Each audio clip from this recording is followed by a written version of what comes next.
On this episode of the podcast, I have with me Jake Peters. He's the co-founder and CTO and CPO at Fora. We're going to be talking about customer-centric engineering.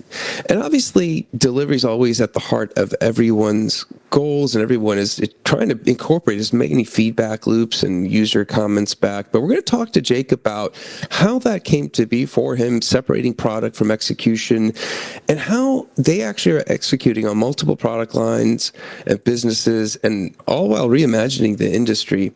Hopefully we'll get as much as we can in with Jake. Thanks for taking the time to being on the show. Thanks for having me. I'm happy to be here. Absolutely. All right, before we start, tell everyone what you guys do at Fora. Fora is a modern travel agency. What does that mean? Well, travel agents still exist. In fact, we believe that it's the best way to book travel if you're a consumer looking to travel.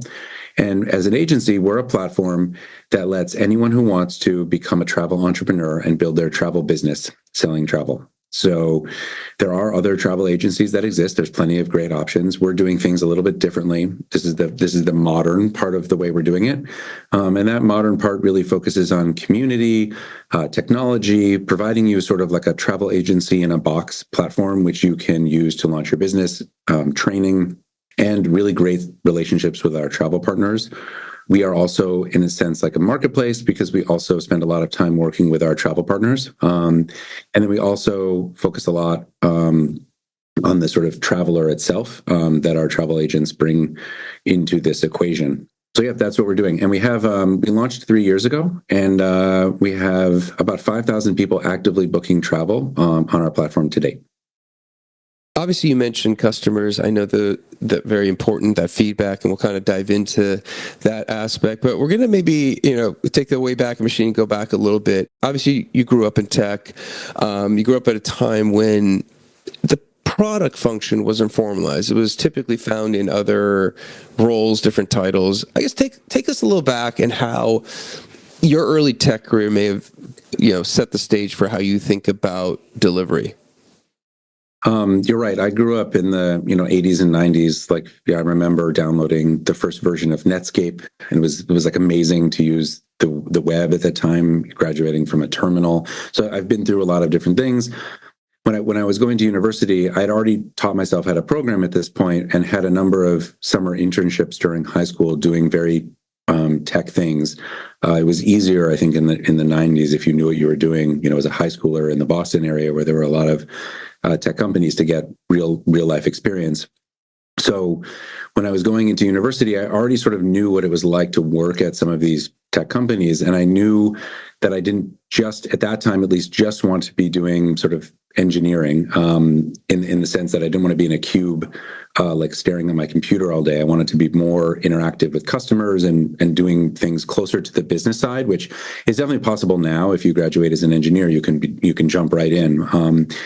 And so when I was thinking about what I wanted to study, I knew that and some part of me wanted to go study computer science, but I also wanted to study business or some other practical skill set that wasn't just engineering. And I was very fortunate to get into this dual degree program at Penn called the Management and Technology program, where you do in fact do this. You study both business at Wharton and engineering at the engineering school at Penn. And I studied computer science engineering. And so I did live this sort of, CPTO world, even effectively at that time in university. And then when I graduated, it was still sort of the cubicle world from an engineering perspective. And I was also not interested in moving to the West Coast, which would have probably opened up more opportunities in startup land. It was also 2001 when the tech, world was totally decimated. So I went into consulting and effectively was this sort of product and engineer person doing very technical consulting for clients, while also really just trying to create value and build things. And I did that for a long time. And then that eventually got me sort of to the startup world, where I've had this role now this is like the third time I've kind of had this role. Awesome. Yeah, it's interesting because I think a lot of times when you hear about the stakeholder side, customers, and you're trying to understand what it is they want. You mentioned obviously having that business background as well. Does that help Because and again, the reason I'm asking is that, I mean, from a business perspective, technology should be completely decoupled and just focus on the business problem. As technologists, we all start to solve the technology problem before we even fully grasp the business problem, because that's where our minds go. But have you noticed for yourself, just having that background, do you stay focused on the business need differently? It's hard, like this sort of engineering, versus business divide. Like I can have this argument, like I've watched other people have this argument, like, no, we need to build this the right way. And the business person's like, no, we just need to get it out the door. Well, the benefit of being in my position is I can just have this argument with myself. And I have a personality where I'd like, we talked a little bit about this, before we started recording, this notion of craft. And I'm like, I really care about quality. And so the quality engineer in me likes to, the beauty of finding great solutions and like really doing it the right way. And sometimes that conflicts with like, okay, we just need to get this thing out the door.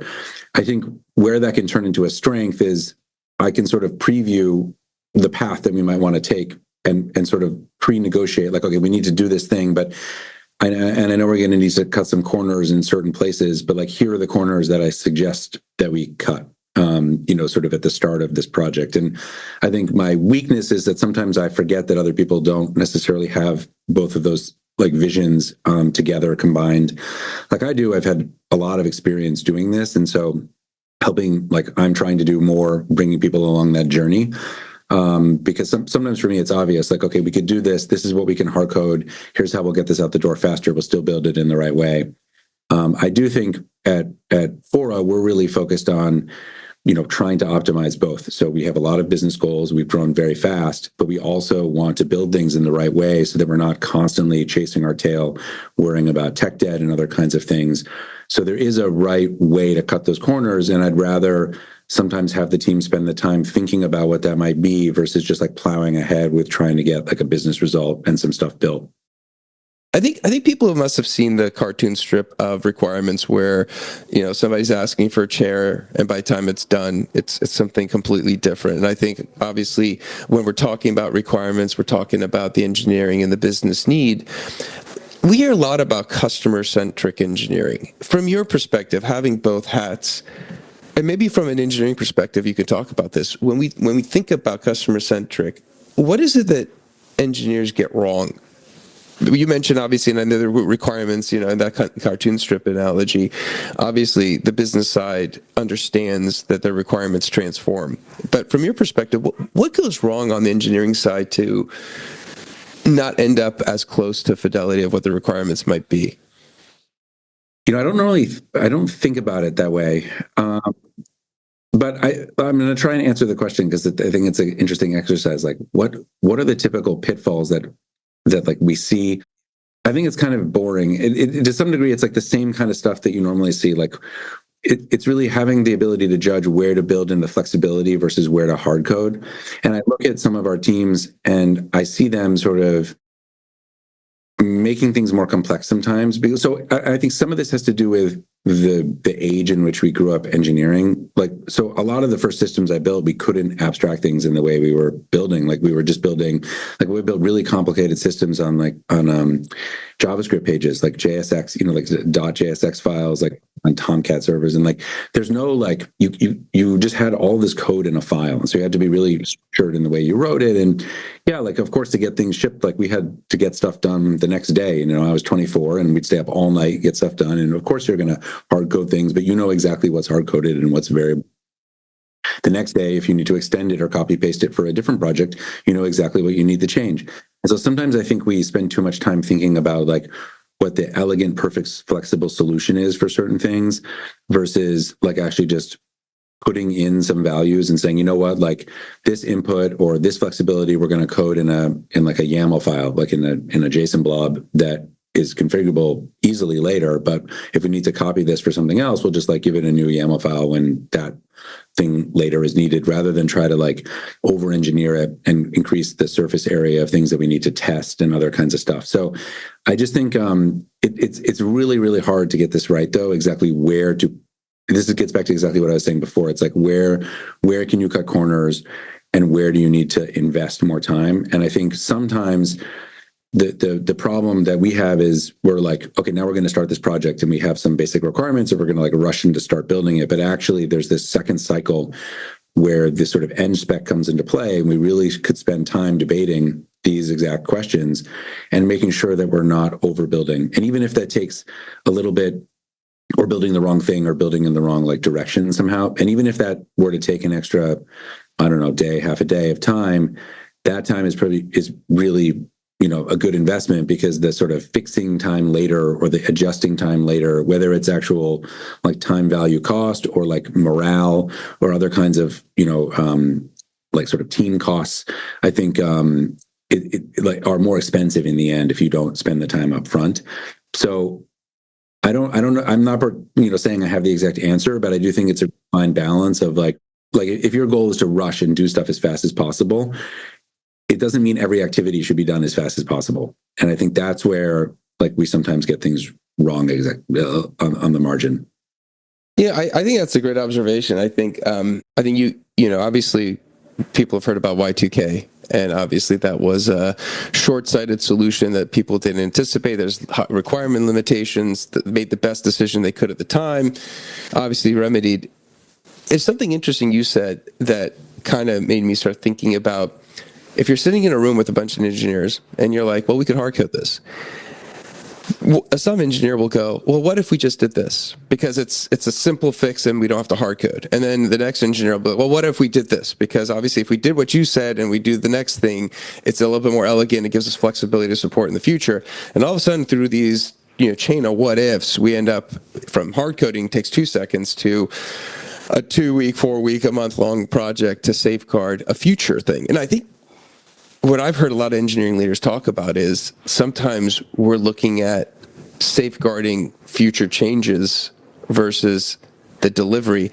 And I think when you have been talking about separating that product from the execution, the business has a need at some point in time. That opportunity will evaporate if we wait too long. And I guess that balance is very tricky. When you look at this from a perspective of time to market, getting the right thing out at the right time, taking advantage of an opportunity, how does that balance? Because obviously, again, you have both these hats. So you see the product side, you see what the demand is, you see what you're trying to put on the roadmap, 1 year, 5 year, all that kind of stuff. And then you see the engineering effort. But the market might have a particular demand threshold at a particular time.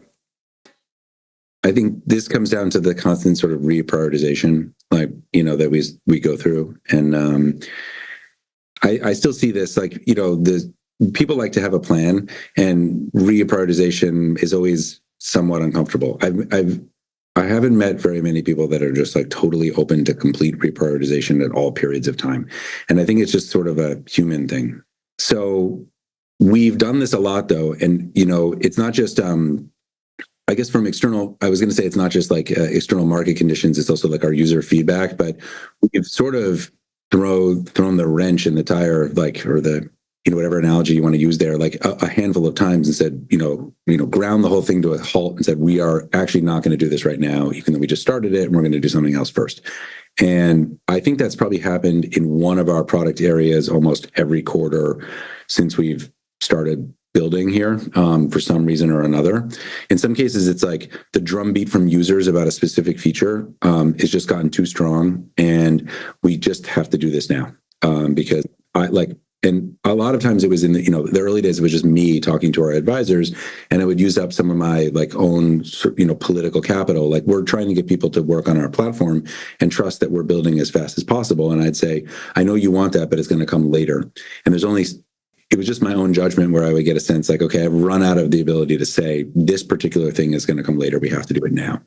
And sometimes there's like other factors that go into that reprioritization, and sometimes it requires like extensive discussion to explain yourself, like why you're doing things or what the reasoning is behind this. But I think we have a really transparent, open communication here in the office, and so when I'm saying, listen, I just came back from an advisor meeting and it's become apparent to me that I've like felt the pain of this from advisors, the right thing to do is to do this now. And I know that means we'll probably have some rework, but this will be a good thing in the long run. And for most, usually the team trusts me and I can explain it and answer questions, and we pivot and, zig and zag a little bit. And it's worked out well for us because generally all of the things we're doing are things that our advisors want us to be doing. So they're very excited as we release features. So it's not like we're delaying or we're causing like real existential like disappointment in our advisors. It's more just like, okay, look, that's going to come next quarter and we're doing this other thing first. Absolutely. I guess when you mentioned to me, I guess when we were setting up this conversation about starting with a blank sheet of paper that would be the product, obviously being a product person, technology person, where does that blank sheet of paper start when you guys are looking at something new?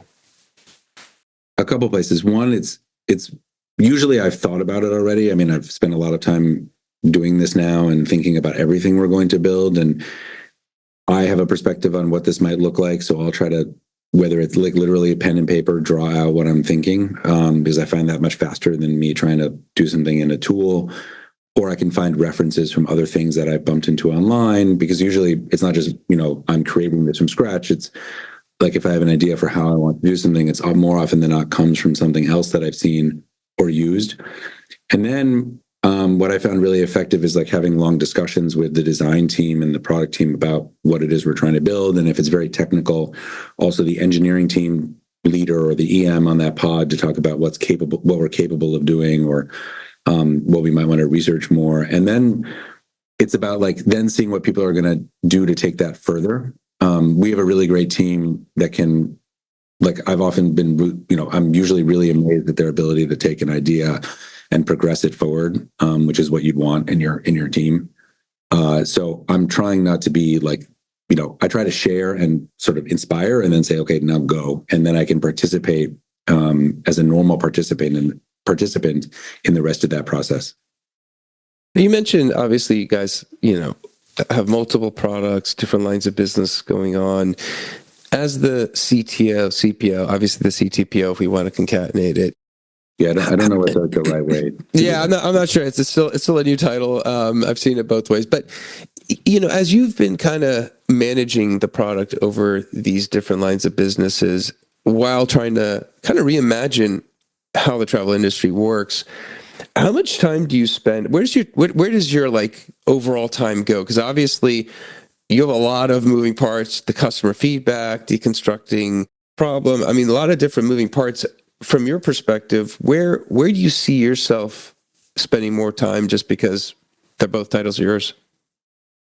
I mean, the first thing I'll say is I'm super fortunate to have an amazing VP of engineering who manages all the engineers and is much more, neck deep in, how we're deploying things and the code base, and is there to sort of fix engineering related problems. So I really don't spend much time worrying about that. I think that's an important thing to point out at the start, because I think there are many people in my position who are doing more of that as this sort of like traditional CTO, but we've decided to split this where he's really responsible for all of that, which allows me to more focus on like what I would call technical direction or like technical solutioning, which involves often spending more time meeting with our partners externally, looking at just sort of stuff happening in the industry. The travel tech world is a very rich community.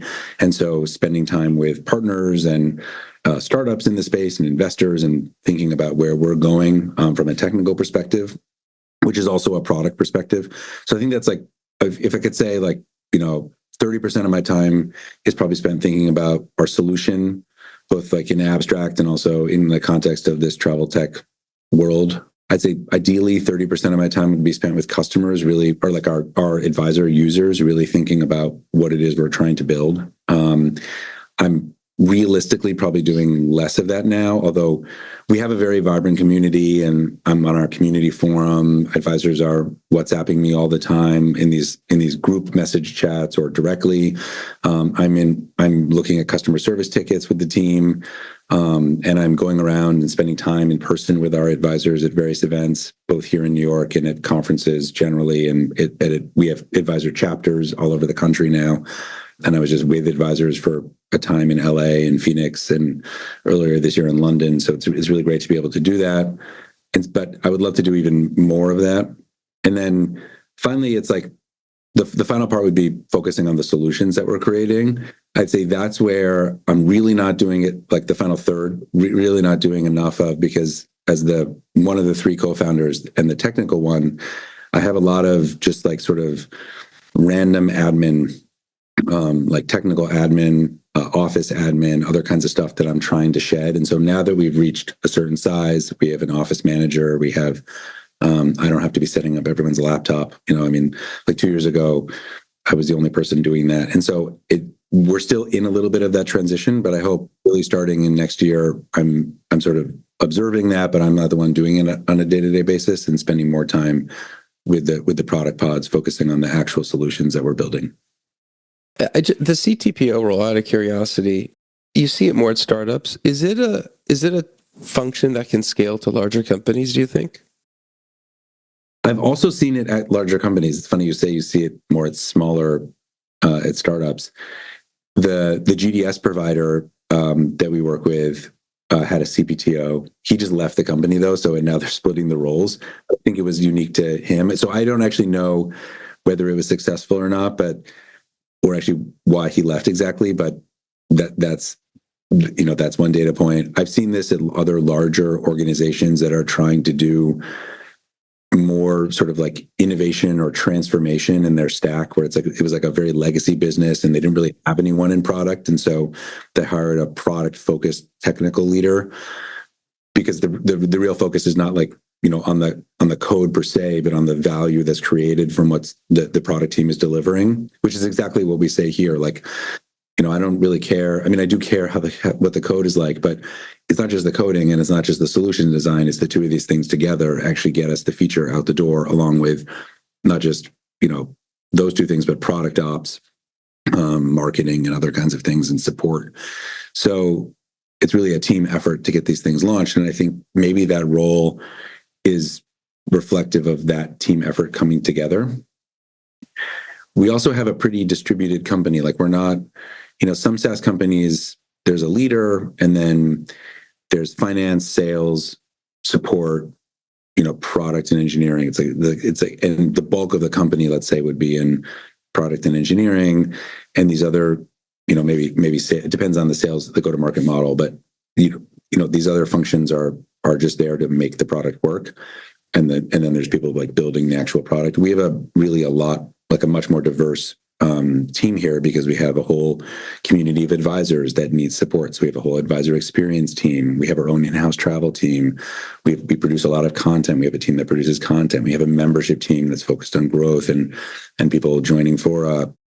We have a very, very large finance team because of the complexities of invoicing hotels and getting our commissions collected, and then just the normal day-to-day accounting stuff too. So that's one team. We have a data team. So those are all teams that don't necessarily report to me. So from an org perspective, I think this title works specifically for our company, because my other co-founders are focused on, Henley is very focused externally on our partners and suppliers, and our being an inspiration for our advisors. Evan basically runs the business, which has a lot of components, as I just mentioned.